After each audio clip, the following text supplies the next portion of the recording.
ബഹ്റൈനിൽ വ്യാജ ബിരുദം ഉപയോഗിച്ച് സർക്കാർ ജോലി നേടിയ ഏഷ്യക്കാരൻ പിടിയിൽ. 45-കാരനായ പ്രതി ഇലക്ട്രിസിറ്റി ആൻഡ് വാട്ടർ അതോറിറ്റിയിൽ ഇലക്ട്രിക്കൽ എഞ്ചിനീയറായി ജോലി ചെയ്തു വരികയായിരുന്നു.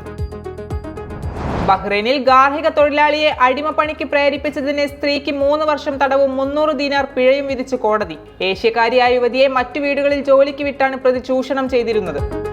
പോലീസ് ഉദ്യോഗസ്ഥരെന്ന വ്യാജേന വീഡിയോ കോൾ ചെയ്ത് തട്ടിപ്പ് നടത്തുന്നതിനെതിരെ ജാഗ്രതാ മുന്നറിയിപ്പുമായി പോലീസ്. ഇത്തരത്തിൽ ചിലർ രംഗത്തിറങ്ങിയിട്ടുണ്ടെന്നും അവരെ കരുതിയിരിക്കണമെന്നും പൊതുജനങ്ങളോട് പോലീസിന്റെ മുന്നറിയിപ്പ്.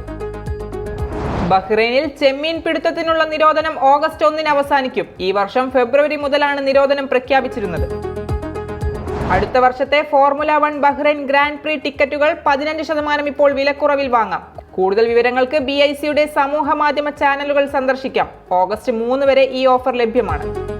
മുഹറം നൈറ്റ്സിന്റെ 4ാമത്തെ പതിപ്പ് ഡിസംബറിൽ നടത്തുമെന്ന് പ്രഖ്യാപിച്ച് Bahrain culture and archaeology authority.